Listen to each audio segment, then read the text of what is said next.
رسوله الكريم أما بعد فأعوذ بالله من الشيطان الرجيم بسم الله الرحمن الرحيم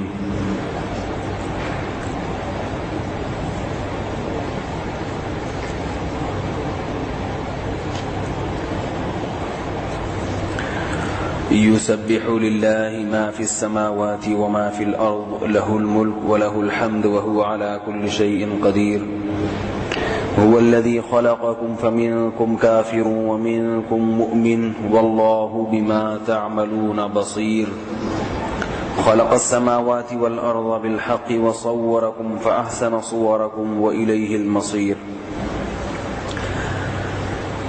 کافی تاخیر کے بعد کئی ہفتوں کے ناغوں کے بعد آج یہ درس شروع ہو رہا ہے.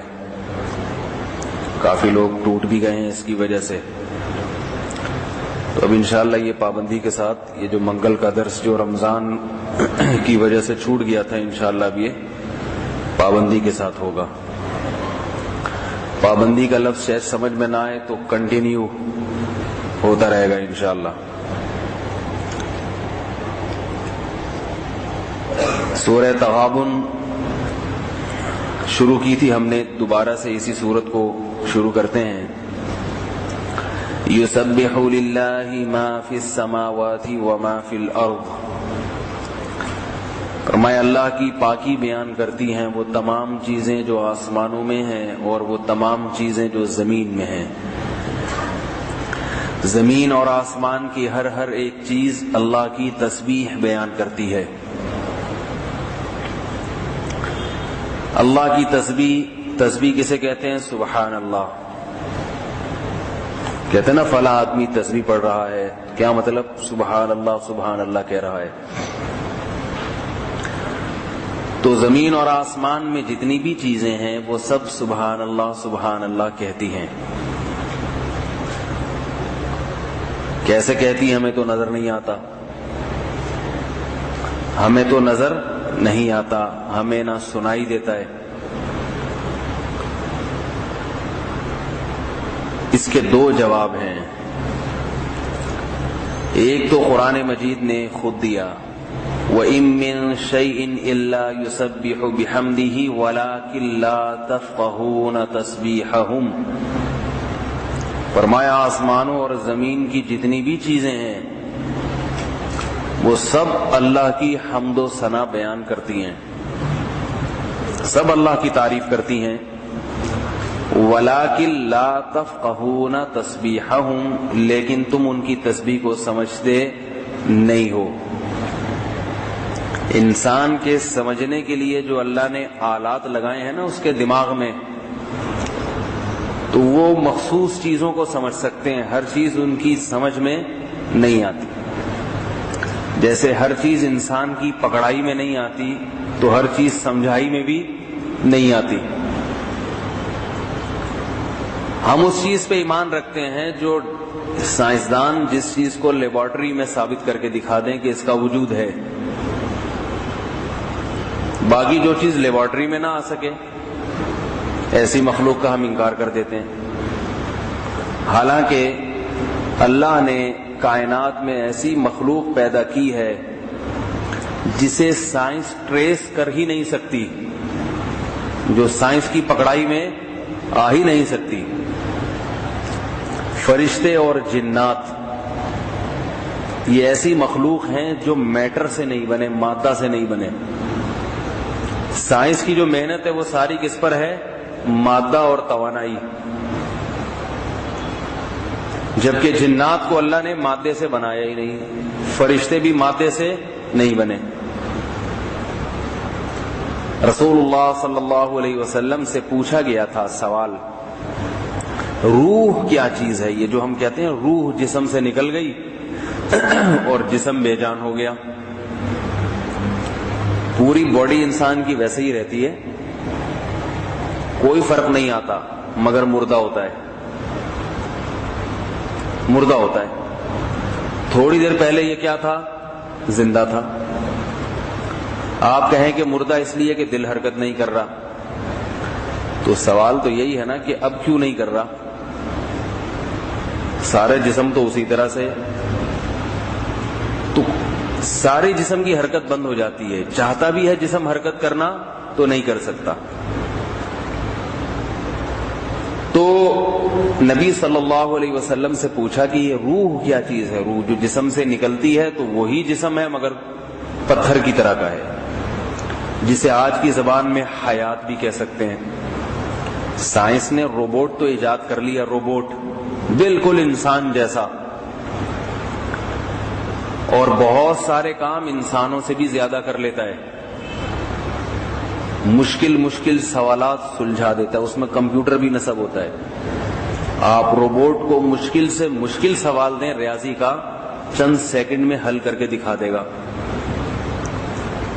مگر اس میں حیات نہیں ہے، روح نہیں ہے، زندگی نہیں ہے. کیا مطلب؟ اسے آپ کوئی لطیفہ سنائیں گے ہنسی نہیں آئے گی، اس کے دل کے جذبات نہیں ہیں. اسے غم کی خبر سنائیں گے تو اس روبوٹ کو رونا، بولو بھائی، نہیں آئے. نہ وہ کسی سے محبت کرتا ہے، نہ کسی سے نفرت کرتا ہے. روبوٹ چھوڑیں، روبوٹ کی مثال مشکل سے سمجھ میں آئے گی. کمپیوٹر کا دیکھ لیں، کتنی باتیں کرتا ہے انسان سے، کیا کیا سکھا دیتا ہے. آج کل سارے حساب جو پہلے اکاؤنٹنٹ کیا کرتے تھے نا، بیٹھ کے لمبے چوڑے حساب، وہ کمپیوٹر کرتا ہے. ایسے ایسے سافٹ ویئر آ گئے ہیں، سب کچھ خود ہی کر کے دے دیتا ہے وہ. لیکن اس کے باوجود نہ وہ سوچتا ہے نہ سمجھتا ہے. اتنا ذہین، مگر ہے پھر بھی ڈبے کا ڈبہ ہی. ڈبے سے زیادہ اس کی کوئی اوقات نہیں ہے. نہ اس میں محبت کا عنصر، نہ اس میں نفرت کا عنصر، نہ خوشی نہ غمی. دل کے جو جذبات ہیں وہ نہیں ہیں. حیات اور زندگی یہ ایسی چیز ہے جو سائنس کو چیلنج کرتی ہے کیا؟ دیکھیں، روبوٹ بھی دیکھتا ہے مگر اس کو نہیں پتا کہ میں دیکھ رہا ہوں. جبکہ ہم دیکھتے ہیں تو ہمیں احساس ہوتا ہے کہ ہم دیکھ رہے ہیں. ہم زبان پہ کوئی چیز رکھتے ہیں، مشین بھی بتا دیتی ہے کھٹا ہے میٹھا ہے ترش ہے، مشینیں بتا دیتی ہیں. لیکن انسان جب زبان پہ رکھتا ہے تو اسے ترشی کا احساس ہوتا ہے، مزہ آتا ہے اسے. کھٹی میٹھی چیز ہے، کڑوی چیز ہے تو تکلیف ہوتی ہے. روبوٹ میں تکلیف نہیں ہے. تو یہ حیات ایسی چیز ہے، زندگی ایسی چیز ہے جو آج تک سائنسدانوں کی بھی سمجھ میں نہیں آئی ہے. یہ حیات کیا چیز ہے، زندگی کیا چیز ہے، سمجھ میں نہیں آ رہی میرا خیال ہے بات. یہ ٹریس ہو ہی نہیں سکتی. روح کیا چیز ہے؟ تو پوچھا گیا نبی صلی اللہ علیہ وسلم سے، یسألونک عن الروح، اے نبی آپ سے پوچھتے ہیں کہ روح کیا چیز ہے. تو جواب کیا دیا گیا، قل الروح من امر ربی، روح اللہ کا ایک حکم ہے. جب کسی چیز میں ہوتا ہے تو اس میں زندگی ہوتی ہے. وہ اللہ کا حکم نکل گیا تو زندگی ختم. اب سوال پیدا ہوتا ہے، بھائی یہ تو واضح نہیں ہوئی بات. اللہ کا تو جہاں بھی ہر چیز اللہ ہی کے حکم سے ہے نا، تو یہ کیا بات ہوئی؟ سمجھ میں تو آئی نہیں کہ روح کیا چیز ہے. تو اگلی آیت میں اللہ نے اس کا جواب دیا، وَمَا أُوتِيتُم مِّنَ الْعِلْمِ إِلَّا قَلِيلًا، فرمایا تمہیں اللہ نے علم نہیں دیا مگر بہت تھوڑا. انسان کو جو علم دیا ہے، پہلے تو بتایا دیا ہی کچھ نہیں ہے. دیا ہی جو تم کہتے ہو چاند پہ چلے گئے، مریخ پہ، یہ بہت تھوڑا ہے، یہ کچھ بھی نہیں ہے. تو پتنگوں کی طرح کوئی جیسے اپنے گھونسلے سے نکلے، زمین کی اگر مسافت دیکھیں اور آسمانوں کی بلندیاں دیکھیں اور اس کائنات کی وسعتوں کو دیکھیں تو چاند پہ پہنچنا کچھ بھی نہیں ہے.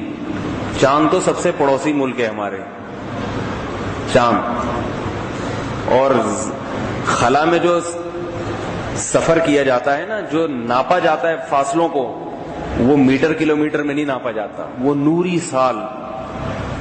یعنی سائنسدان جب خلا میں ناپتے ہیں نا تو خلا میں اتنی وسعتیں کہ خلا میں یہ کیلکولیٹر کا جو ہمارا سسٹم ہے نا، کلومیٹر کا اور مائلز کا، یہ سسٹم فیل ہو جاتا ہے خلا میں. بلکہ وہ کیا ناپتے ہیں؟ ایک نوری سال. ایک نوری سال کسے کہتے ہیں؟ روشنی آپ سب کو معلوم ہوگا کہ 1,86,000 کلومیٹر کا سفر کرتی ہے ایک سیکنڈ میں. دنیا میں سب سے تیز رفتار سفر کرنے والی چیز کون سی ہے؟ روشنی. آپ ادھر بلب جلاتے ہیں فوراً کمرہ روشن ہوتا ہے. کیوں؟ روشنی ایک دم پہنچ جاتی ہے ہر جگہ. تو روشنی سے تیز کوئی چیز سفر کر ہی نہیں سکتی. تو ایک سیکنڈ میں کتنا؟ 1,86,000 کلومیٹر. یہاں سے لاہور تقریباً میرا خیال ہے 1200 کلومیٹر ہے. 1,000 کلومیٹر آپ لگا لیں. پشاور ہوگا 1500 کلومیٹر. بہت زیادہ کر لیا 2,000. صحیح ہے نا؟ تو 2,000 کلومیٹر پشاور. 1,00,000 کلومیٹر کتنا ہوگا؟ 2,000 کو 50 سے ضرب دے دیں. 50 مرتبہ پشاور آگے چلے جائیں آپ. ویسے جائیں نہیں، مثال دے رہا ہوں. 50 مرتبہ پشاور آ کے چلے جائیں تو یہ 1,00,000 ہوگا. پھر اس میں 86,000 مزید. تو روشنی یہ اتنا لمبا سفر، یعنی لاہور کے تقریباً 200 چکر، لاہور آنے جانے کے تقریباً 200 چکر روشنی ایک سیکنڈ میں لگاتی ہے. سمجھ میں نہیں آ رہی میرا خیال. ایک سیکنڈ میں اتنا لمبا، اتنی تیز رفتاری سے روشنی سفر کرتی ہے. تو اب اندازہ لگائیں، ایک سیکنڈ میں اتنا سفر روشنی کرے گی تو ایک منٹ میں کتنا کر لے گی؟ ہے بھائی. ایک گھنٹے میں کتنا کرے گی؟ 24 گھنٹوں میں کتنا کرے گی؟ ایک ہفتے میں کتنا کرے گی؟ 4 ہفتوں میں ایک مہینہ ہو جاتا ہے. ایک مہینے میں کتنا کرے گی؟ پھر ایک سال میں کتنا کرے گی؟ نہیں آ رہی بات سمجھ. تو سائنسدان کہتے ہیں کہ یہ ستارہ فنا ستارے سے جو دور ہے نا، ان کے درمیان جو ڈسٹینس ہے، فاصلہ ہے، کلومیٹر میں نہیں ناپا جاتا. جو قریب ترین ستارہ ہوتا ہے نا، جو قریب ترین اسٹیشن کائنات میں، تو ایسا ہی ہے نا. یہ ایک ستارے سے دوسرا ستارہ، یہ نیا ملک شروع ہو گیا ہے، یہ نئی زمین ہے. تو وہ ڈسٹینس جو ناپا جاتا ہے وہ مائلز میں، کلومیٹر میں نہیں، بلکہ نوری سال. یعنی روشنی ایک سال میں کتنا سفر کرتی ہے. تو اس ستارے کی روشنی اس ستارے تک پہنچنے میں اتنے سال لگتے ہیں. 10 سال لگتے ہیں تو 10 نوری سال کا فاصلہ ہے درمیان میں. نہیں آ رہی بات. 10 نوری سال. اتنے لمبے لمبے فاصلے ہیں جو قریبی سمجھے جاتے ہیں. 10 نوری سال کا مطلب جیسے 10 کلومیٹر. یعنی ہمارے یہاں سے اگر کوئی چیز 10 کلومیٹر دور ہے نا تو وہ قریب سمجھی جاتی ہے نا. 10 کلومیٹر تو ہے، یہاں سے نکلو تھوڑی دیر میں پہنچ جاؤ گے. تو ان کے ہاں 1 کلومیٹر ایسے جیسے 1 نوری سال. 10 کلومیٹر 10 نوری سال. یہ قریب ترین ستارہ ہے. بس روشنی اگر سفر کرے نا روشنی تو 10 سال میں پہنچ جائے گی.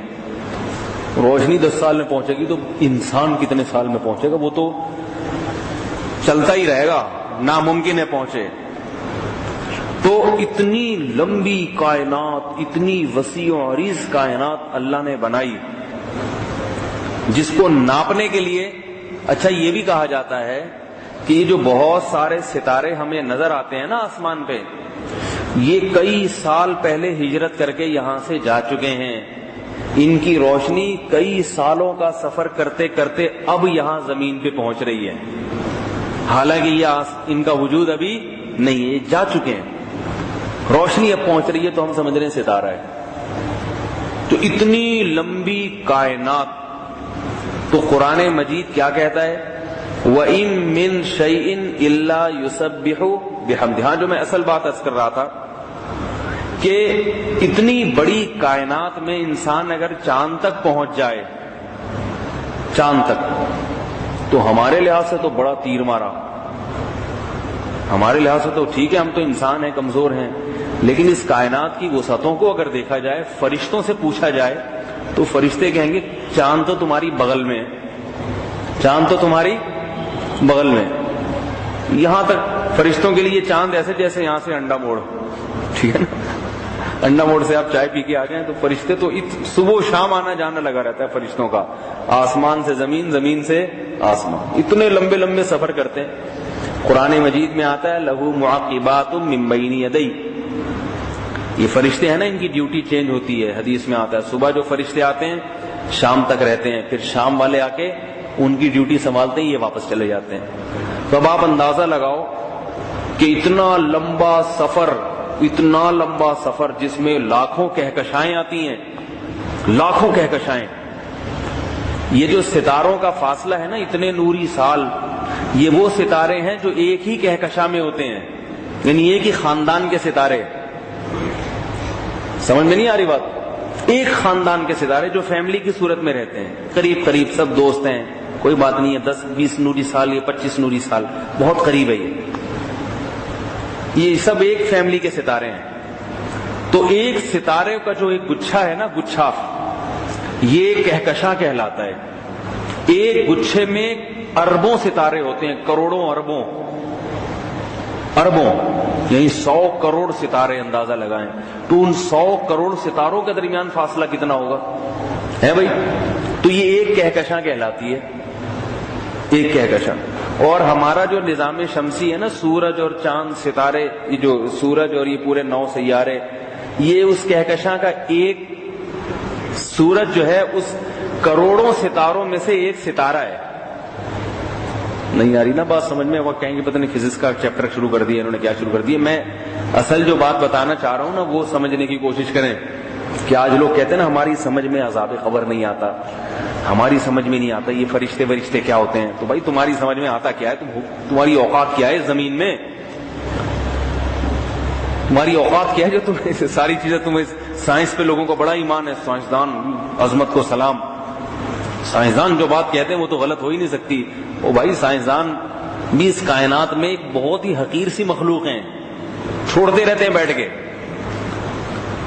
بہت سی صحیح باتیں بھی کرتے ہیں، لیکن ان بیچاروں کو بھی کچھ پتہ نہیں ہے اس کائنات کی وسعتوں کے لحاظ سے دیکھا جائے. میں کچھ دن پہلے BBC پہ سرچ کر رہا تھا، سائنس کا صفحہ میں نے دیکھا تو اس میں بتایا کہ ڈائناسور جو ہے نا، ڈائناسور کو پتہ ہے کتنے لمبے تڑنگے ہوتے تھے. ڈائناسور تو دریافت ہو گئے، کھدائی سے نکل آئے، اس کا تو انکار نہیں کیا جا سکتا کیونکہ وہ ڈھانچے اتنے بڑے بڑے. ابھی ایک ڈھانچہ دریافت ہوا ہے، اس کی جو گھٹنے سے لے کے ٹخنے تک کی ہڈی ہے ایسے جیسے یہاں سے انڈا موڑ، ہر مثال میں انڈا موڑ آ رہا ہے اور فٹ بیٹھتا ہے. کمال کی بات یہ، یعنی انہوں نے جو کلومیٹر وہ جو بتایا نا کہ اتنے کلومیٹر لمبی اس کی وہ ہے پنڈلی، تو وہ یہاں سے انڈا موڑ بن رہی تھی. تو آپ اندازہ لگائیں کتنا بڑا جانور ہوگا ہے بھائی. یہ تو لمبائی ہے، جب اوپر انہوں نے بچایا اونچائی اتنی 20-30 میٹر اونچائی تھی اس کی، جو ایسے دیکھتا تھا نا تو اتنی بڑی ہڈی دریافت ہوئی ہے. تو اب سائنسدان پریشان کہ وہ جانور گئے کہاں؟ اتنے بڑے بڑے جانور چھپکلی کی طرح کے اتنے بڑے بڑے، وہ گئے کہاں؟ تو اس پہ انہوں نے ایک نظریہ پیش کیا ہے کہ یہ جانور اپنی بقا کے لیے چلتے تھے، چل کے انہوں نے دوڑنا سیکھا، دوڑتے دوڑتے دوڑتے دوڑتے دوڑتے یہ مختصر ہوتے گئے، کیونکہ جتنا آپ ایکسرسائز کریں گے نا آپ کیا ہو جائیں گے؟ مختصر ہوتے چلے جائیں گے نا. تبھی جو پہلے سے ہی دبلے پتلے لوگ ہیں ڈاکٹر ان کو کہتے ہیں کہ بس کھاؤ اور آرام کرو، آپ ایکسرسائز نہ کریں آپ بالکل غائب ہو جائیں گے. صحیح ہے نا؟ آپ کھائیں سو جائیں. تو وہ انہوں نے کہا کہ یہ بھاگتے گئے بھاگتے گئے بھاگتے گئے تو لاشعوری طور پر ان کا جسم چھوٹا ہوا ہے، تو وہ ان کی جینز میں منتقل ہوا، پھر اگلی نسل میں، صحیح ہے نا، پھر اگلی نسل میں، پھر اگلی نسل میں، تو کروڑوں سال لگے ہیں. سالوں کا تو کوئی حساب ہی نہیں ہے، بتا دی کروڑوں سال لگے، ہوتے ہوتے یہ پرندوں کی طرح بن گئے اور چلتے چلتے درختوں پہ چھلانگے لگاتے لگاتے بالآخر ان کے پر نکلنا شروع ہو گئے. تو پوری وہ فگر بنایا ہوا انہوں نے، یہ ڈائناسور سے پھر یوں پھر یوں پھر یوں پھر یوں ہوتے ہوتے بالآخر پرندہ. اور انہوں نے پھر بتایا کہ دیکھو پرندے کی شکل میں اور اوریجنل ڈائناسور کی شکل میں کچھ مماثلت بھی ہے، کچھ ملتے جلتے بھی ہیں، تو یہ پرندے انہی کے خاندان سے ہیں. تو اب دیکھو پرندوں کی لاجک بیان کرنے کے لیے بات کہاں سے شروع کی؟ ڈائناسور سے، کہ یہ پرندے حقیقت میں ڈائناسور سے وجود میں آئے ہیں. وہ ڈارون کا جو نظریہ ہے نا اسی کی تائید. جب میں نے یہ دیکھا میں نے کہا ان کا کوئی نمبر ہوتا تو میں ان سائنسدان کو فون کرتا کہ چلو پرندے تو یوں ڈائناسور سمٹ کے پرندہ بن گیا، وہ کون سی مخلوق تھی جو سمٹ کے ڈائناسور بنی ہے؟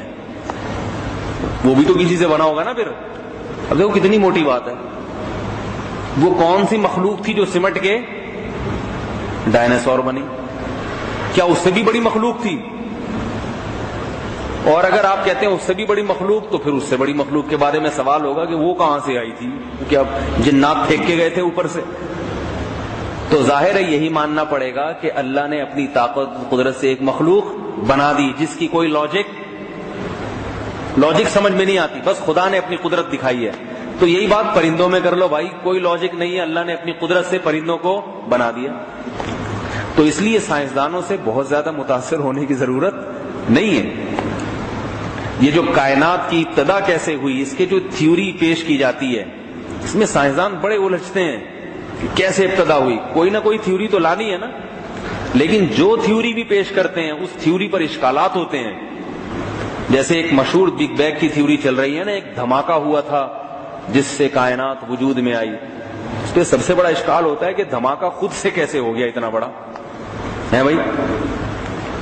یہ کیسا دھماکہ تھا اور اتنا منظم دھماکہ؟ دھماکے سے چیزیں بکھرتی ہیں، سنورتی نہیں ہیں. کبھی ایسا نہیں ہوگا کہ ملبہ پڑا ہوا ہو، کنسٹرکشن کا کام ہے، سیمنٹ بجری اینٹیں رکھی ہوئی ہیں، اور ٹھیکیدار نے آ کے دھماکہ کیا، زور سے بم پھاڑا اور دھماکہ ہوا اور ایسی زبردست آگ لگی ہے کہ سریا پگھل کے نہیں، لوہا پگھل کے سریا بن گیا اور دھماکے سے اینٹیں اڑ کے ایک دوسرے کے اوپر ٹپ ٹپ ٹرکتی چلی گئیں اور پورا ایک سیٹ اپ وجود میں آ گیا.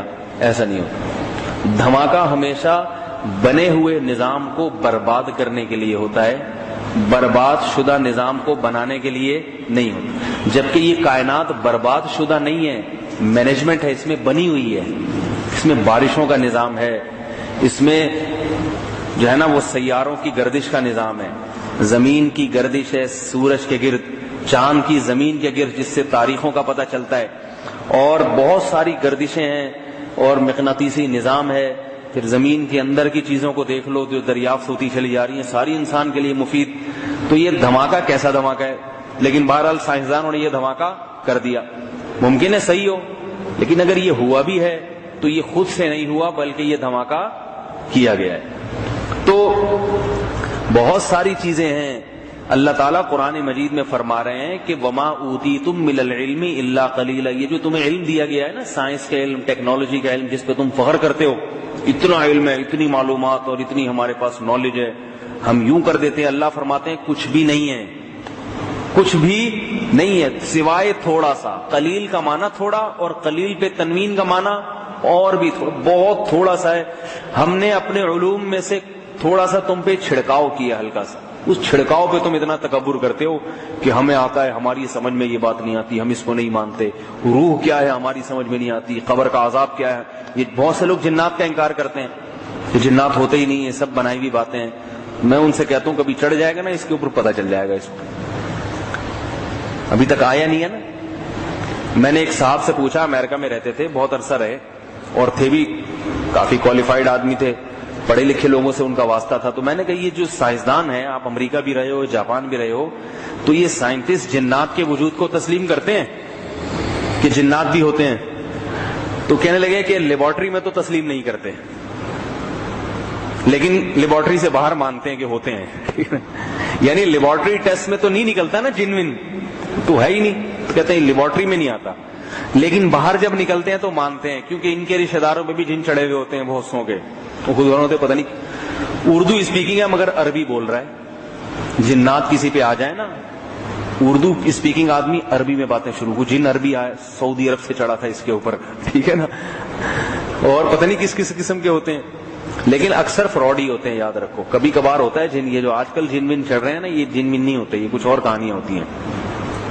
تو عاملوں کا مسمرزم ہوتا ہے، عاملوں نے توجہ ڈالی ہوئی ہوتی ہے اس کو الو بنانے کے لیے. جو عاملوں کے پاس جاتے ہیں نا جنات اتارنے کے لیے، تو عامل اس پہ توجہ ڈالتے ہیں، جس کی وجہ سے نفسیاتی اثر ہو جاتا ہے اس کے اوپر، اور وہ سمجھتا ہے مجھ پہ جن چڑھا ہوا ہے. پھر نہیں بھی ہوتا تو ہو جاتا ہے، تو وہ سائیکی بن جاتا ہے انسان. اس لیے عاملوں کے پاس نہ جائیں، جن ون چڑھا ہو تو خود ہی اتارنے کی کوشش کریں اس کو.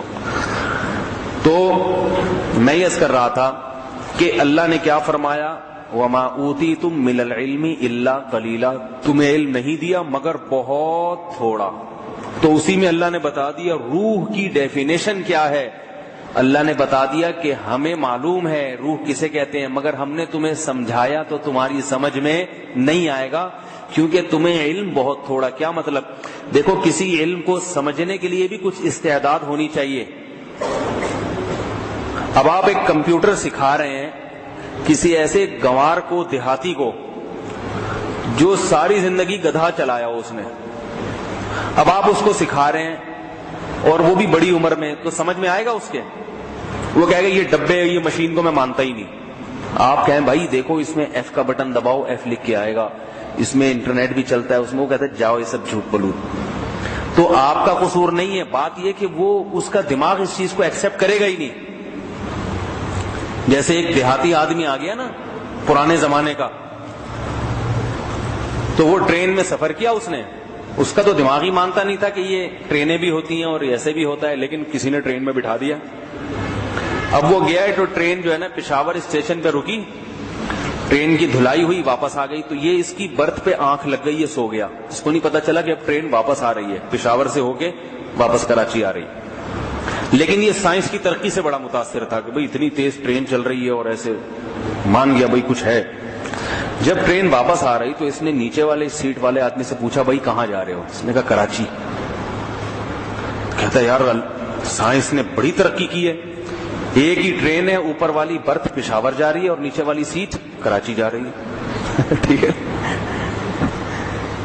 ایک ہی ٹرین ہے، کیونکہ پہلے تو ترقی پہ ایمان نہیں تھا، جب دیکھ لیا نا تو اتنا متاثر کہ اب ہر چیز ترقی کے کھاتے میں ڈال رہے گا۔ بھئی سائنسدان جب اتنی زبردست ٹرین چلا سکتے ہیں تو یقیناً یہ بھی کر سکتے ہیں کہ اوپر برتھ کراچی پشاور جا رہی ہو اور نیچے کی سیٹ کراچی جا رہی ہو۔ تو صلاحیت نہیں ہوتی دماغ میں، صلاحیت نہیں ہوتی۔ تو اللہ نے بتایا کہ تم انسان ہو، کتنے مرضی ذہین ہو جاؤ، کتنے مرضی سمجھدار ہو جاؤ، تمہیں دماغ دیا ہے مادے کا بنا ہوا، میٹر کا بنا ہوا، اور وہ محدود ہے، ایک کھوپڑی میں آ جاتا ہے۔ کتنا بڑا سر ہو پھر بھی 15 فٹ کا تو نہیں ہوگا نا، وہ تو بہت زیادہ، فٹ بال سے بڑا سر کسی کا نہیں ہوتا، اس سے بڑا دماغ کسی کا نہیں ہوتا۔ تو اس چھوٹے سے دماغ میں یہ جو علم ہے نا، حقیقت ہر چیز کی، یہ گھسیڑنا ممکن نہیں ہے، ہم نے بنایا ہی نہیں ایسا، اس میں یہ صلاحیت ہی نہیں ہے۔ تبھی علماء نے ایک مثال دی ہے جنت کی بڑی بہترین، فرمایا کہ یہ جو جنت میں ہر چیز میں بہت لذت اللہ نے رکھی ہے، جبکہ قرآن مجید میں آتا ہے وَأُتُوا بِهِ مُتَشَابِهًا، جنت میں جنتیوں کو جو پھل دیے جائیں گے وہ شکل و صورت میں ظاہری لحاظ سے ایسے ہی ہوں گے جیسے دنیا میں، لیکن ذائقہ بے پناہ ہوگا، اس میں ذائقہ بے پناہ ہوگا۔ تو بعض علماء نے کہا ہے کہ ممکن ہے پھل یہی ہوں، مگر دنیا میں جو دماغ ہے نا اس میں لذت کا ادراک، لذت کو جو محسوس کرنے کی محدود صلاحیت ہے، اس سے آگے ہے ہی نہیں۔ تو ممکن ہے اللہ تعالیٰ قیامت کے دن اس صلاحیت کو بہت زیادہ بڑھا دیں، بہت زیادہ بڑھا دیں، اس سے احساس بڑھ جائے گا، بہت زیادہ احساس ممکن نہیں یہ ہو قیامت کے دن۔ تو ایک حد تک دنیا میں لذت کا احساس ادراک ہوتا ہے، اس سے زیادہ کر ہی نہیں سکتا، تو وہ اللہ تعالیٰ بڑھا دیں گے کئی گنا۔ اس کی تائید حدیث سے بھی ہوتی ہے، قرآن مجید میں بھی ہے، حدیث میں بھی ہے کہ ان دنیا کی آنکھوں سے اللہ کے حسن و جمال کا دیدار ممکن نہیں ہے۔ کیوں؟ یہ جو ہماری مادے کی بنی ہوئی آنکھ ہے نا، یہ حسن کو بھی ایک حد تک برداشت کر سکتی ہے۔ دیکھیں ہم ڈرونی چیز بھی ایک حد تک برداشت کرتے ہیں نا، اس سے بھی زیادہ کوئی ڈرونی آئے تو بے ہوش ہو کے مر جائیں گے۔ ایک حد تک جن بھوت کو برداشت کرتا ہے، ایک حد تک بہادر ہوتا ہے۔ بہادری کی بھی کوئی انتہا نہیں ہے کہ اتنا بڑا بہادر کسی چیز سے ڈرتا ہی نہیں ہے۔ بہادر سے بہادر آدمی بھی بعض مقامات پر کپ کپانے لگتا ہے، کانپنے لگتا ہے، ڈر جاتا ہے۔ کسی نے بڑی پیاری مثال دی، ہمارے استاذ کہتے تھے کہ کتنا ہی بہادر ہو، تنہائی ہو، اندھیرا ہو، ہر ایک کو ڈر لگتا ہے، چاہے کتنا بڑا ترم خان۔ ایک بڑے بہادر خان تھے، انہوں نے مجھے بتایا، کہہ رہے میں ایک دفعہ پرانے وقتوں کی بات ہے، کراچی میں کہیں سفر کر رہا تھا، میری گاڑی خراب ہو گئی، فیملی میرے ساتھ خراب ہوئی اندھیرے قبرستان کے قریب، روڈ سنسان، نہ بندہ نہ بندے کی ذات، ایسا سنسان روڈ، ٹائر پھٹ گیا یا پتہ نہیں کیا، وہ کہہ رہے ہیں میں بھی گاڑی سے اترا، بھی بچے بھی اتر گئے، اب پیچھے قبرستان ہو کا عالم ہے، اندھیرا ہو رہا ہے، روڈ پہ بھی کوئی نہیں۔ کہہ رہے ہیں بیوی بچے ڈر رہے ہیں, وہی کدھر گاڑی کھڑی کر دی, کب کپا رہے ہیں نا. کہہ رہے ہیں میں ان کو تسلی دے رہا ہوں, کیا ہو گیا بھائی, قبرستان ہے, سب نے قبر میں جانا ہے, کوئی ڈرنے کی بات نہیں. کہہ رہے ہیں حقیقت یہ ہے کہ اندر سے میرا حال ان سے زیادہ خراب ہو رہا تھا. اندر سے میرا حال ان سے زیادہ, بھائی کوئی ایسا نہ ہو قبر سے کوئی نکل آئے اندر سے. حالانکہ پتہ ہے قبر سے کوئی نہیں نکلتا بھائی, کچھ نہیں ہوتا, پھر بھی ایک لاشعور میں ڈر ہوتا ہے, خوف ہوتا ہے, اندھیرا ہے, کہیں کوئی چلتا پھرتا نہ آ جائے, کوئی مردہ نکل کے بات چیت نہ شروع کر دے. لوگ میتیں ہوتی ہیں نا گھر میں, کئی دن تک اس کی چارپائی پہ نہیں سوتے. بھائی کیوں نہیں سو رہے اس کی چارپائی پہ, اس کا باقی مال تو کھا رہے ہو وراثت میں تقسیم کر کے, چارپائی سے ڈر لگ رہا ہے تمہیں. اس کے کپڑے صدقہ کر دیتے ہیں. بھائی اس سے تو محبت کرو, ابا چلے گئے, ابا کے کپڑے تو پہنو کم از کم, محبت کا نہ کپڑے نہیں پہننے, ہم نے ڈر رہے ہوتے ہیں, ایسے کپا رہے ہوتے ہیں. تو بہادر سے بہادر آدمی بھی ایک مقام پہ آ کے خوف کرتا ہے. تو برداشت کی محدود صلاحیت. موسیٰ علیہ السلام کتنے بہادر تھے, پیغمبر تو بہت بہادر ہوتے ہیں, بہت زیادہ بہادر, اور اعصابی قوت پیغمبروں میں بہت زیادہ ہوتی ہے. مگر قرآن میں آتا ہے کہ ہم نے جب موسیٰ سے کہا لاٹھی پھینکو زمین پہ, پہلی مرتبہ جب کوہ طور پہ ملاقات ہوئی, ہم نے موسیٰ سے کہا کہ یہ آپ کے ہاتھ میں کیا ہے. موسیٰ علیہ السلام نے کہا لاٹھی. اب تک تو یہی ہے, رپورٹ یہی ہے کہ لاٹھی ہے یہ. اللہ نے فرمایا القی, زمین پہ ڈالو. قرآن میں ہے کہ جب زمین پہ ڈالا وہ پھرتیلا سانپ بن کے دوڑنے لگی, تو موسیٰ علیہ السلام خوف زدہ ہو کے بھاگے, ولم یعقب, اور پیچھے مڑ کے بھی نہیں دیکھا. تو کتنے مضبوط اعصاب والے نبی, ایک نبی میں 40 مردوں کے برابر طاقت ہوتی ہے, اتنے قوی, اتنے طاقتور, مگر سانپ دیکھ کے گھبرا گئے. حالانکہ وہ سانپ بھی اللہ نے خود کہا کہ پھینکو میں بناؤں گا, تو یہ ڈسنے کے لیے نہیں ہے, لیکن جیسے ہی دیکھا نا تیز بھاگے ہیں. قرآن کہتا ہے ہم نے موسیٰ سے کہا اقبل, اے موسیٰ واپس پلٹ, واپس دیکھے نا, واپس پلٹ. ولا تخف, خوف نہ کر. انی لا یخاف لدی المرسلون, پیغمبر میرے سامنے گھبراتے نہیں ہیں. تم پیغمبر ہو, میں خدا ہوں, موجود ہوں تمہارے سامنے, گھبرانے کی کیا بات. اور پھر فرمایا خذھا, اس کو پکڑ لو, واپس اسی سانپ کو پکڑو. اور پہلے بتا دیا, دیکھو پہلے نہیں بتایا جا رہا کہ لاٹھی پھینکو گے تو سانپ بن جائے گی, اس لیے لاٹھی پھینکی تو سانپ بن گئی بغیر اطلاع کے. لیکن جب پکڑنے کا حکم دیا جا رہا ہے نا, تو سانپ کو پکڑنا مشکل کام ہے, اس لیے بتا رہے ہیں کہ سنعیدھا سیرتھا الاولی, آپ صرف پکڑو, ہم اس کو دوبارہ لاٹھی بنا دیں گے, تاکہ خوف ختم ہو جائے. حضرت موسیٰ علیہ السلام, لاٹھی پھینکنے میں تو کوئی خوف نہیں ہے نا, وہ تو کوئی بھی پھینک سکتا ہے, لیکن سانپ کو پکڑتے ہوئے ہر ایک کو ڈر لگتا ہے کہ پتہ نہیں کیا ہو جائے گا. تو اللہ فرما رہے ہیں ڈرے نہیں, اس کو پکڑے, میں دوبارہ اس کو لاٹھی بنا دوں گا. پہلے اللہ نے تسلی دے دی, ورنہ حضرت موسیٰ علیہ السلام کہتے اللہ نے سانپ پکڑنے کا حکم تو دے دیا, یہ تو بڑا مشکل حکم ہے, پکڑ گئے, میں اس کو کیسے, یہ تو ڈس لے گا مجھے. تو بتایا کہ نہیں, ہم اس کو لاٹھی بنا دیں گے. اس سے ایک اور مسئلہ پتہ چلتا ہے کہ طبعی خوف, طبعی ڈر, یہ نبوت کے منافی بھی نہیں ہے, تقویٰ کے منافی بھی نہیں ہے, سمجھ رہے ہو, بزرگی کے منافی بھی نہیں ہے. لوگ کہتے ہیں نا بزرگ ہیں, ان کو تو ڈرنا ہی نہیں چاہیے کسی چیز سے. تو بھائی یہ ڈرنے کا جو تعلق ہے نا, یہ انسان کے دل سے ہے, تو کسی بھی چیز سے ڈر سکتا ہے. ڈر ہوگا تبھی تو آخرت کا ڈر ہے, تو گناہوں سے بچتے ہیں نا, آگ کا ڈر ہے. ایک مرتبہ رسول اللہ صلی اللہ علیہ وسلم نے صحابہ کرام کو بھیجا, ان کا ایک امیر بنایا, امیر کسی کو ذمہ دار بنایا, اور حکم دیا کہ امیر کی ہر حال میں اطاعت کرنا. وہ امیر کو کیا ہوا, کسی بات پہ غصہ آیا, اس نے کہا کہ سب آگ میں چھلانگ لگا دو. اب صحابہ کرام پریشان, ایک تو نبی صلی اللہ علیہ وسلم نے حکم دیا کہ بہرحال امیر کی بات ماننی ہے بھائی, آگ میں چھلانگ لگا دو, لیکن صحابہ نے نہیں لگائی. کیوں؟ دلیل ایک صحابی نے یہ دی کہ بھائی ہم نے نبی کی جو اتباع کی ہے اس آگ سے بچنے ہی کے لیے تو کی ہے. کیسی دماغ استعمال کیا نا انہوں نے, جہنم کے خوف سے, آگ کے خوف سے ہی تو کی ہے. تو نبی, یہ کیسے ممکن ہے کہ امیر کی اطاعت کا حکم ہو آگ میں چھلانگ لگانے کے لیے؟ تو آپ صلی اللہ علیہ وسلم کے پاس جب یہ لوگ واپس لوٹے, آپ نے ان صحابہ کی تائید کی, فرمایا تم نے درست کہا اور امیر نے غلط حکم دیا. اور پھر فرمایا اگر تم آگ میں چھلانگ لگا دیتے تو قیامت تک پھر آگ سے نکلنا نصیب نہ ہوتا, کیونکہ یہ خودکشی تھی, خودکشی. تو امیر کی اطاعت بھی خودکشی اور حرام امور میں تھوڑی ہوتی ہے. تو اب بزرگوں کے دل میں اگر ڈر نہ ہوتا، خوف نہ ہوتا، تو آخرت کا خوف بھی نہ ہوتا. آگ سے وہ کہتے ہیں ہم تو ڈرتے ہی نہیں ہیں، ہم تو چھلانگ لگائیں گے اس میں، ہم تو ڈرتے ہی نہیں ہیں. تو بزرگ بھی آگ سے ڈرتے ہیں، تبھی تو آخرت سے خوف ہوتا ہے.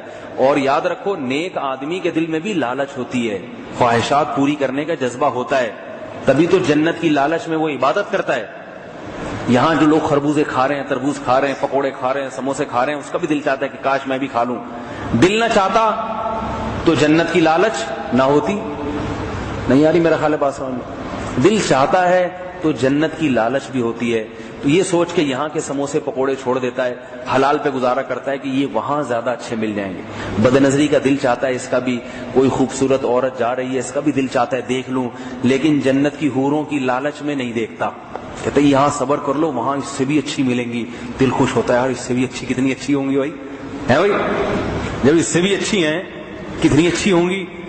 تو اس کا مطلب ہے یہ بھی اتنا شریف نہیں ہے جتنا آپ اس کو سمجھ رہے ہیں. جتنا آپ اس کو سمجھ رہے ہیں اتنا شریف نہیں ہے، اندر اس کو کہتے ہیں گھننا. لالچ اس کو بھی ہے، مگر یہ عقل مند ہے.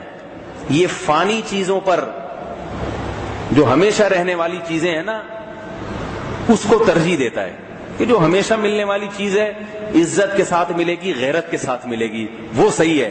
اور جو مجرم بن کے جو مل جائے گی نا چیز، لذت، وہ لذت غلط ہے. تو جلدی سے بات کو سمیٹ کے ختم کرتا ہوں. اس کائنات میں جو اللہ نے اتنی وسعتیں رکھی اور اتنا کچھ رکھا، یہ بتانے کے لیے کہ وما اوتیتم من العلم الا قلیلا، اللہ نے تمہیں علم بہت ہی تھوڑا دیا. تو اس لیے اللہ نے دعویٰ کیا قرآن مجید میں سورہ نور میں کہ جتنی بھی چیزیں ہیں اس کائنات کی، وہ اللہ کی حمد و ثنا کرتی ہیں. اور بعض پیغمبروں کو اللہ نے بطور معجزہ یہ چیزیں دکھائی بھی اور ان کے امتیوں کو بھی دکھائیں. جیسے حضرت داؤد علیہ السلام کے بارے میں ہے کہ جب داؤد علیہ السلام اللہ کی تسبیح بیان کرتے تھے تو قرآن کہتے ہیں ہم پہاڑوں کو حکم دیتے یا جبال اوبی معہ والطیر، اے پہاڑوں تم بھی داؤد کے ساتھ اس تسبیح میں شرکت کرو. تو پہاڑ جو اللہ کی حمد و ثنا کرتے ہیں وہ حمد و ثنا سنائی دیتی تھی باقاعدہ. اور داؤد علیہ السلام جب تسبیح پڑھتے تھے تو پہاڑوں سے بھی لا الہ الا اللہ کی، اللہ اکبر کی صدائیں گونجتی تھیں. اور یہ داؤد علیہ السلام کا معجزہ تھا کہ ان کے امتی بھی یہ سنتے تھے، ان کے امتی بھی، پرندے بھی اللہ کی حمد و ثنا کرتے تھے، تسبیحات کرتے تھے. تو بعض پیغمبروں کو معجزانہ طور پر اللہ نے دکھائی ہے، ان کے امتیوں کو دکھائی ہیں. جیسے قبر میں ہے نا کہ جنت کے باغوں میں سے ایک باغ ہے یا جہنم کے گڑھوں میں سے ایک گڑھا. تو نظر تو نہیں آتا، جا کے دیکھیں گے کچھ بھی نہیں ہے، لیکن بعض دفعہ اللہ تعالیٰ دکھا بھی دیتے ہیں. ایسے سینکڑوں واقعات ہیں. میں نے خود اپنی ناک سے شہداء کے خون کی وہ خوشبو سونگھی ہے جس کے بارے میں نبی نے فرمایا کہ شہید قیامت کے دن جب لایا جائے گا تو اس کے جسم سے خون بہ رہا ہوگا، رنگ خون کا ہوگا مگر خوشبو مشک کی ہوگی. اب ہم تو دیکھتے ہیں بدبو آ رہی ہے، چاہے شہید ہو چاہے عام میت ہو، لیکن بعض دفعہ اللہ تعالیٰ وہ پردے ہٹا دیتے ہیں تاکہ ہم جیسے کمزور ایمان والوں کو کا ایمان اور مضبوط ہو. ایک نہیں، درجنوں شہداء ہیں، بلکہ میں یوں کہوں ہزاروں تو غلط نہیں ہے کہ جن کے خون سے بھی خوشبو آتی ہے. اور کوئی یہ بھی نہیں کہ کسی نے عطر پھینکا ہو، ادھر گولی لگی لڑائی کے دوران میدان جہاد میں، ادھر گولی لگی، ادھر گرے ہیں زمین پہ اور خوشبو کے جھونکے پھوٹنے لگے. ایسی خوشبو ہے معطر. قبر میں دفن کر دیا، مٹی سے خوشبو آ رہی ہے، لوگ مٹی کھرش کھرش کے گھر لے کے جا رہے ہیں. مولانا غلام اللہ رحمہ اللہ تعالی جو تھے نا، مولانا احمد علی لاہوری رحمہ اللہ تعالی، بہت بڑے بزرگ گزرے. میری والدہ بتاتی ہیں کہ مولانا احمد علی لاہوری رحمہ اللہ تعالی کے انتقال کے بعد ان کے جسم سے خوشبو آنا شروع ہوئی. وہ تو شہید بھی نہیں ہوئے تھے، انتقال ہوا تھا. جب ان کو دفنایا ہے تو قبر سے خوشبو، تو لوگ مٹی نکال نکال کے گھر لے کے جا رہے تھے خوشبو. پھر دوسری مٹی ڈالتے، اس میں سے خوشبو آنا شروع ہو جاتی. تو وہاں کسی بزرگ نے دعا مانگی کہ اللہ اس خوشبو کو ختم کر دے، کیونکہ اس سے قبر کی بے حرمتی ہو رہی تھی. حضرت مفتی عتیق الرحمان شہید رحمۃ اللہ علیہ کا نام تو سنا ہوگا آپ لوگوں نے، پچھلے 2-3 سال پہلے جن کو شہید کیا. ان کا بیٹا میرا شاگرد ہے. تو ان کے بیٹے نے، یہ خبر مشہور بہت ہوئی تھی، مگر مجھے یہ تھا کہ کہیں ایسا نہ ہو کسی نے مبالغہ کر کے جھوٹ بول دیا ہو. لوگ ایسا بھی کرتے ہیں بعض دفعہ. تو ان کے بیٹے سے میں نے پوچھا، میں نے کہا بھائی آپ کے والد کے بارے میں جو خبریں ہیں کہ شہادت کے بعد خون سے مسلسل خوشبو آئی، اس کی کیا حقیقت ہے؟ تو ان کے بیٹے نے، میرا شاگرد ہے، اس نے مجھے، اور ہے بھی عالم ماشاءاللہ، تو ظاہر ہے جھوٹ نہیں بولے گا، کیوں جھوٹ، ایک عالم بھی ہے، پھر اتنے بڑے بزرگ کا شاگرد بھی، بیٹا بھی، اور پھر میرا شاگرد ہونے کے حوالے سے اس لیے کہ استاد اپنے شاگردوں کو پہچانتا ہے کون چھوڑو ہے اور کون جو ہے صحیح آدمی ہے، تو چھوڑو بھی نہیں ہے وہ. تو اس نے بتایا کہ 6 مہینے بعد میں نے قبر کھولی اپنے والد صاحب کی، کیونکہ سیلابی پانی آ گیا تھا بہت زیادہ. کہہ رہے 6 مہینے بعد بھی جسم صحیح سلامت تھا، جسم سے خون بہ رہا تھا، اور وہی خوشبو آ رہی تھی جو پہلے دن آ رہی تھی خوشبو. یہ براہ راست اس نے مجھے بتایا، وہی خوشبو آ رہی تھی. حضرت حمزہ رضی اللہ تعالی عنہ جو نبی کے چچا شہید ہوئے تھے نا، حضرت عمر بن عبدالعزیز کے دور میں سیلابی ریلا، آج بھی وہ سیلابی ریلا وہاں موجود ہے، آپ جائیں غزوہ احد کے قریب میں نالہ ہے، تو اس کے کنارے پر قبر تھی. جب پانی بھر گیا اس میں تو عمر بن عبدالعزیز کو خواب آیا. حضرت حمزہ نے کہا کہ مجھے یہاں سے نکالو، یہ پانی مجھے تکلیف دے رہا ہے. تو حضرت عمر بن عبدالعزیز نے حکم دیا. آپ صلی اللہ علیہ وسلم کے چچا جو غزوہ احد میں شہید ہوئے تھے ان کے جسم میں کو نکالا گیا، بالکل صحیح سلامت تھا جسم. تبھی تو خواب میں آ کے کہہ رہے ہیں کہ مجھے نکالو. جسم ختم ہو جاتا تو پھر کیوں کہتے نکالو؟ جسم پورا سلامت ہے، تبھی تو کہہ رہے پانی سے تکلیف پہنچ رہی ہے. تو نکال کے پھر ان کو کہیں اور دفن کیا گیا ہے. تو وہ جگہ بھی ہے محفوظ جہاں پہلے دفن تھے، اور آج جہاں دفن ہے وہ جگہ بھی محفوظ ہے. تو جیسے اللہ تعالیٰ دکھا دیتے ہیں نا، جو سائنس کو چیلنج ہے، سائنس کی کھوپڑی میں نہیں آئے گی یہ بات. اور ایک عجیب بات آپ کو بتاؤں، ریڈ کراس والوں نے اس بات کا اعتراف کیا ہے. 2-3 سال پہلے خبر آئی تھی کہ جو افغانستان میں مجاہدین لڑ رہے ہیں نا اس وقت امریکہ کے خلاف، تو ریڈ کراس والوں کا وہ ادارہ جو ڈیڈ باڈی کو ٹھکانے لگاتا ہے، ایک رفاہی تنظیم ہے، تو یہ ڈیڈ باڈیز بھی ایک دوسرے کی چینج کرواتے ہیں. امریکیوں کی لاشیں ان کے حوالے کروانا افغان مجاہدین سے لے کر، اور افغان مجاہدین کی جو لاشیں ہیں وہ امریکیوں سے، یہ اس طرح بھی کرتے ہیں. تو ان کی کسٹڈی میں لاشیں بہت ہوتی ہیں، ان کی زیر نگرانی، کہ یہ لاشیں ان کی حفاظت میں ہوتی ہیں. تو انہوں نے بیان دیا کہ بہت دفعہ ایسا ہوا ہے، 1 ہفتے تک ایک لاش پڑی رہی کسی علاقے میں، نہ افغان مجاہدین جا کے لے سکتے تھے نہ امریکی، کیونکہ متنازع جگہ تھی، لڑائی ہوتی تھی وہاں پہ. 1 ہفتے کے بعد ہم پہنچے تو ادھر امریکی لاش پڑی ہوئی ہے، سڑ گئی بدبو، اور افغان فوجی جو امریکیوں کے ساتھ ہیں سڑی ہوئی بو آ رہی ہے، اور ادھر افغان طالبان ہیں جن کی جسم بھی سلامت اور ان کے خون سے خوشبو آ رہی ہے. تو یہ خبر اسلام اخبار میں چھپی، اور اخباروں میں تو نہیں تھی، اسلام اخبار میں. تو میں نے کہا یہ بڑی عجیب خبر ہے، اگر انہوں نے اعتراف کیا ہے تو ان کی اپنی ویب سائٹ پہ دیکھنا چاہیے یہ. تو میں نے ان کی جو اپنی ذاتی ویب سائٹ ہے نا ریڈ کراس والوں کی، اس ویب سائٹ پہ سرچ کیا تو اس میں انہوں نے کہیں کونے کھانچے میں اتنی چھوٹی سی خبر لگائی ہوئی تھی. حالانکہ ہے بڑی عجیب بات نا، ہونی تو ہائی لائٹ بولی چاہیے تھے نا، یہ خبر ہونی چاہیے اتنی بڑی خبر، لیکن کہیں کونے کھانچے میں چھوٹی سی خبر کے اعتراف بھی ہو جائے، بڑی عجیب. کیونکہ یہ اس لیے لگانا ان کی مجبوری ہے کہ اگر نہیں لگائیں تو ان کے اپنے کارکن کہیں گے کہ بھائی اتنی عجیب چیز تم دیکھ رہے ہو اور اس کو میڈیا پہ عام کیوں نہیں کر رہے، صرف اس لیے کہ لوگوں میں جذبہ جہاد بیدار نہ ہو جائے. لوگ دشمن کے منہ سے سنیں گے کہ بھائی خون میں خوشبو آ رہی ہے، تو اس لیے لگا بھی دی تاکہ یہ ظاہر کرنے کے لیے کہ ہم جو ہے نا ہم آزاد میڈیا ہے، کسی کی طرفداری ہم نہیں. یہ امریکیوں کے سے خوشبو اگر آ رہی ہوتی تو CNN بھی دکھاتا اس کو. نہیں آ رہی بات سمجھ؟ جب ریڈ کراس والوں کو یہ معلوم تھا تو امریکیوں کے جو وہاں چینل جو بھی نمائندے ہیں نیوز کے جو اینکر وغیرہ یا جو بھی ان کے نیوز کے جو چینل کے لوگ آتے ہیں ان کو بھی پتا ہوگی، لیکن ان کے کہیں بھی نہیں آئی. تو ریڈ کراس والوں نے لگائی چھوٹے سے کہیں کونے کھانچے میں کنارے پہ ایک چھوٹی سی خبر لگائی. وہ خبر یہ تھی کہ ان کی باڈی میں جو ہے نا بسا اوقات جسم بھی خراب نہیں ہوتا اور خون میں خوشبو بھی آتی ہے. تو جو ہے نا انہوں نے یہ کہا ہے ریڈ کراس والوں نے کہ ہم ڈاکٹروں کے ذریعے طالبان جو افغان طالبان ہیں ان کی خوراک پہ ریسرچ کروائیں گے کہ یہ کیا کھاتے ہیں کہ مرنے کے بعد ان کا جسم خراب نہیں ہوتا اور خون میں بدبو کے بجائے خود تو کوئی ایسی خوراک کھا رہے ہیں یہ لوگ. تو ان کی بھی عقل میں یہ بات. میں نے خود امریکی ایک فوجی کا بیان سنا 3-4 سال پہلے، براہ راست سنا. یوٹیوب ایک عجیب چیز ہے، جہاں اس میں بےہودگی ہے نا وہاں حق بات بھی لوگ ڈال دیتے ہیں. اب کسی نے انٹرویو لیا، ویڈیو بنائی، اب وہ پابندی لگتے لگتے بھی کئی لوگ اس کو ڈاؤن لوڈ کر چکے ہوتے ہیں. آزاد میڈیا کے جہاں نقصانات ہیں نا وہاں فائدے بھی بہت ہیں. تو پھر وہ بلاک کر دیا، وہ دوسرے نام سے بنا کے اس پہ کر دیا انہوں نے. تو وہ رکتا نہیں ہے کہیں حساب کتاب. ڈاکٹر عامر لیاقت کو جو اللہ نے اتنی عزت دی نا وہ یوٹیوب ہی کی برکت سے دی ہے. تو اچھا اس میں فراڈ بھی ہوتا ہے, یاد رکھو. صرف یوٹیوب میں دیکھ کے کسی سے بدگمان نہ ہو جایا کرو. یہ آج کل بڑے بڑے فراڈی ہیں, ایسی ایسی ویڈیو بناتے ہیں نا, ویسی ایسی یقین نہیں آتا کہ یہ وہ کوئی کہہ نہیں سکتا کہ یہ جھوٹی ہے.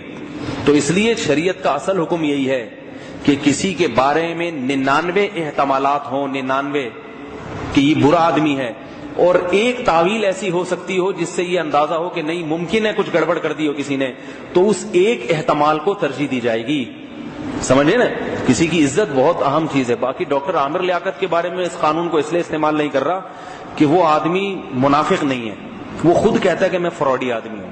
اس کے جو اٹھنے بیٹھنے والے دوست احباب ہیں نا جو مجھ سے بھی ملے ہیں, کہتے ہیں وہ خود بتاتا ہوں میں قوم کو الو بنا رہا ہوں, یہ بن رہی ہے. صحیح ہے نا, وہ خود یہ سرعام یہ اعتراف کرتا ہے کہ میں الو بنا رہا ہوں, یہ بن رہے ہیں, ورنہ میں کچھ بھی نہیں ہوں. تواضع, نہ میں روزہ رکھتا ہوں نہ نماز پڑھتا ہوں. ٹھیک ہے نا. وہ جو سحری پروگرام آتا ہے نا رمضان میں, اس میں کبھی عامر لیاقت سے پوچھیں آپ نے کہ ایک دن بھی روزہ بھی رکھا ہے آپ نے, سحری تو آپ نے تسلی سے کھائی ہے, افطاری بھی کھائی ہے. تو وہ خود لوگوں کو بتاتے ہیں نہ میں روزے کا نہ میں نماز کا, بس یہ پیسوں کے لیے میں کر رہا ہوں اور پبلک بھی بیوقوف بن رہی ہے. تو ایسی یعنی وہ کلیئر کٹ بات ہے. تو میں یہ عرض کر رہا تھا, جلدی سے بات مکمل لمبی ہو گئی. کیا بات کر رہا تھا بھائی میں؟ ہاں, تو وہ یہ ان کی عقل میں آتا نہیں ہے, ان کی عقل میں یہ بات آتی نہیں کہ خوشبو کیسے آ رہی ہے. حالانکہ اگر وہ رہے نا کچھ عرصہ تو اور بھی بہت سی چیزیں جو ان کی کھوپڑی میں نہیں آئیں گی, بہت سی چیزیں ہیں. تو میں ایک اور بتا رہا تھا کہ وہ امریکی جرنل جو جس کا ٹرانسفر ہوا نا افغان لڑائی سے, اس کو تھک گیا تھا, واپس بلایا امریکہ, اس نے انٹرویو دیا. اس نے کہا کہ یہ جنگ ہم جیت نہیں سکتے, یہ جنگ ہم جیت نہیں سکتے. اس کے انگلش میں الفاظ یہ تھے, گاڈ وتھ طالبان. اس جنگ میں گاڈ کس کے ساتھ ہے؟ نہیں یاری بات, وہ کس کے ساتھ ہے؟ خدا کے ساتھ. کیا مطلب؟ سائنس اور ٹیکنالوجی اور اسباب کی دنیا میں تو ہمیں فتح ہو جانی چاہیے تھی, مگر کیوں نہیں ہو رہی؟ وہ بھی یہ محسوس کر کے گیا کہ خدا کس کا ساتھ دے رہا ہے. خدا ان لوگوں کا ساتھ دے رہا ہے, خدا ان لوگوں کا ساتھ دے رہا ہے. تو یہ خود ان لوگوں نے, ابھی کسی نے بتایا کہ امریکہ میں ایک فلم بنی ہے افغان مجاہدین پر, امریکہ میں ایک فلم بنی ہے افغان مجاہدین پر. اس میں یہ دکھایا ہے کہ ان کی افغانوں کی مدد کے لیے فرشتے اتر رہے ہیں اور عجیب عجیب کام ہو رہے ہیں, بڑا ہیرو کر کے دکھایا ہے, اور کہا ہے کہ یہ جنگ فتح نہیں ہو سکتی. آپ حیران ہوں گے کہ امریکہ میں ایسی فلم کیوں بن رہی ہے. ہوتا یہ ہے کہ جیسے ہمارے یہاں اپوزیشن ہوتی ہے نا, نواز شریف ایک کام کرے گا تو پیپلز پارٹی کہے گی یہ غلط ہے, اس کی پالیسی غلط ہے, اس کے خلاف چلتے ہیں وہ. تو وہاں بھی ایسا ہی ہے, حکومت ایک پالیسی پہ چل رہی ہے نا, تو اپوزیشن والے حکومت کو بدنام کرنے کے لیے, حکومت کی پالیسیوں کو غلط ثابت کرنے کے لیے ایسی چیزوں کو بعض دفعہ ہائی لائٹ کرتے ہیں, ایسی فلمیں بنا دیتے ہیں تاکہ اوباما پہ دباؤ ڈالا جائے کہ وہ غلط کر رہا ہے. اس کی مثال ہے جیسے عراق کے حق میں احتجاج امریکہ میں بھی ہوا ہے, امریکہ والے بھی احتجاج کرتے ہیں کہ عراق پہ جو ہوا غلط ہوا, تاکہ اپوزیشن پہ دباؤ ڈالیں اور ان کو نااہل قرار دیں کہ یہ اپوزیشن حکومت کرنے کے قابل نہیں ہے. تو ایسے یہ لوگ بھی کرتے ہیں ایسی چیزیں, کیونکہ ان کے میڈیا ہم سے بھی زیادہ آزاد ہے, کچھ بھی بنا کے ڈال دو. تو انہی لوگوں نے بنائی ہے, لوگوں سے انٹرویو لے لے کے, اور ان کے حق میں بنائی ہے. تو اللہ قرآن میں کیا فرماتے ہیں, ہر چیز تمہاری سمجھ میں نہیں آتی. تو قرآن میں جو اللہ نے فرمایا کہ ہر چیز اللہ کی حمد و ثنا کرتی ہے, تو میں نے کہا تھا نا اس کے دو جواب ہیں, ہمیں تو سمجھ میں نہیں آتا. ایک جواب مکمل ہو گیا کہ کرتی ہے, جب اللہ نے کہہ دیا تو ایمان رکھو میرے بھائی کرتی ہوگی, ہماری سمجھ میں نہیں آتی. کیوں نہیں آتی؟ اس لیے کہ اور بہت ساری چیزیں جو ہماری سمجھ میں نہیں آتی. تو ایک اور صحیح, لوگ مجھ سے آگے مسئلہ پوچھتے ہیں, بیان تو ختم ہو گیا کہ آخر میں چٹکلا بتا دوں. لوگ مجھ سے آگے مسئلہ پوچھتے ہیں کہ حضرت یہ مسئلہ کیا ہے, میں بتاتا ہوں یہ ہے. کہتے ہیں اس کی دلیل. اب ان کو بیٹھ کے دلائل سمجھاؤ, گھنٹہ, 1 گھنٹہ بیٹھ کے ان کو دلائل سمجھاؤ. تو میں ان سے کہتا ہوں کہ اور جتنے مسائل ہیں ان کے دلائل آپ کو معلوم ہیں؟ کہتے نہیں. کہ تو اس کو بھی اسی میں شامل کر لو, اس کو بھی اسی میں شامل کر لو. ایک دفعہ بغداد میں یا بصرہ میں ایک مفتی صاحب تھے, ایک بوڑھی عورت ان سے مسئلہ پوچھنے کے لیے آئی. ان بیچاروں کو اس وقت مسئلہ ذہن میں نہیں تھا یا معلوم نہیں تھا, تو انہوں نے کہا کہ مجھے معلوم نہیں ہے اس کا جواب. بڑھیا کو غصہ ہے, کہہ رہے تنخواہ کس چیز کی لیتے ہو؟ تو انہوں نے کہا بڑھیا میں تنخواہ ان مسائل کی لیتا ہوں جو مجھے معلوم ہے, جو نہیں معلوم ہے نا ان کی لینا شروع کر دوں تو پوری سلطنت کی دولت بھی کم پڑ جائے گی میری تنخواہ میں. تو ہر انسان کو جو معلومات ہیں وہ محدود ہیں, جو لمیٹڈ ہیں وہ, اور جو چیزیں معلوم نہیں ہے نا وہ ان لمیٹڈ ہیں. تو اس لیے کسی بات پہ یہ کہنا کہ مجھے معلوم نہیں, اس میں انسان کو ذلت نہیں ہونی چاہیے. بھائی نہیں پتا, ہمیں پتا ہی نہیں بھائی, اور بہت ساری چیزیں نہیں پتا. تو اب وہ کہیں گے تمہیں تو آتا واتا کچھ نہیں ہے, تو ان سے بولو کچھ آتا ہے, بہت کچھ نہیں آتا. تو یہ جو آپ نے بات پوچھی اتفاق سے یہ ان بہت کچھ میں نکلی جو مجھے نہیں آتی. تو اس لیے اپنی جہالت کا, اپنی کم علمی کا ہر انسان کو اعتراف کرنا چاہیے, چاہے عالم ہو چاہے مفتی ہو. نہیں آتا بول دو. میں نے حضرت مفتی تقی عثمانی صاحب سے ایک آسان سا مسئلہ پوچھا. اس وقت بظاہر جو ہمیں جو ٹوٹی پھوٹی معلومات ہیں, ملک میں ان سے بڑا عالم مفتی کوئی نہیں ہے, مفتی کوئی نہیں ان سے بڑا. عالم علم میں تو اور بھی بہت سے لوگ ہیں, جو فتوے کی لائن میں نا مسائل بتانے میں ان سے بڑا کوئی بھی نہیں ہے مفتی. تو میں نے ایک آسان سا مسئلہ پوچھا تھا مفتی تقی عثمانی صاحب سے ٹیلی فون پہ. تھوڑی دیر سوچتے رہے, کہنے لگے اس وقت میرے ذہن میں اس کا جواب نہیں ہے, مجھے معلوم نہیں, آپ دارالعلوم کے کسی اور مفتی سے رابطہ کر لیں. تو میں تو چونکہ ان چیزوں کو سمجھتا ہوں تو میرے دل میں ان کی اور عظمت بڑھ گئی. دیکھو اتنے بڑے مفتی ہیں, اتنے آسان سے سوال کا جواب ان کے ذہن میں نہیں, انہوں نے صاف کہہ دی پتہ نہیں کیا جواب ہے اس. ہم لوگ ہوتے تو ہم کہتے پتہ تو ہے, بتا نہیں رہا, میں ذرا مصروف ہوں, ٹھیک ہے. کیونکہ کہہ دیا نہیں پتا تو کہیں گے ان کو پتا تو کچھ ہے نہیں. ڈاکٹر سے کوئی مشورہ لے لو, ENT کا ڈاکٹر ہوگا, مشورے گردے کے دے رہا ہوگا بیٹھ کے, صحیح ہے نا.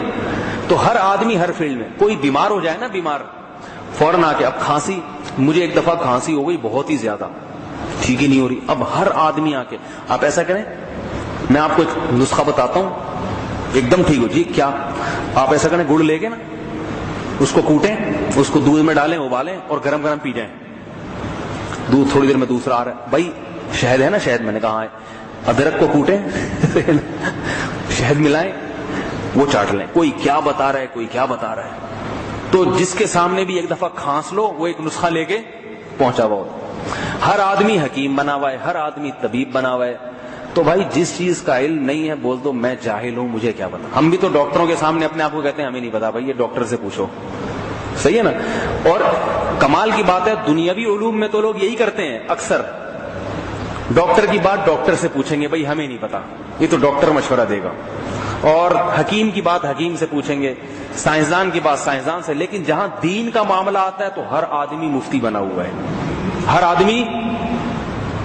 کل ایک صاحب آئے عصر کی نماز کے بعد, کہنے لگے کہ مجھے ایک صاحب ملے دفتر میں, یہ چیزیں دفتر میں ہی ملتی ہیں اس قسم کی, آفس میں ایک صاحب ملے اور کہنے لگے اپنے کسی بڑے سے مفتی سے پوچھ کے آنا اس کا جواب.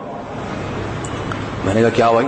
کہہ رہے ہیں وہ مولویوں کو مانتے ہی نہیں, کہہ رہے ہیں یہ سب مولوی غلط.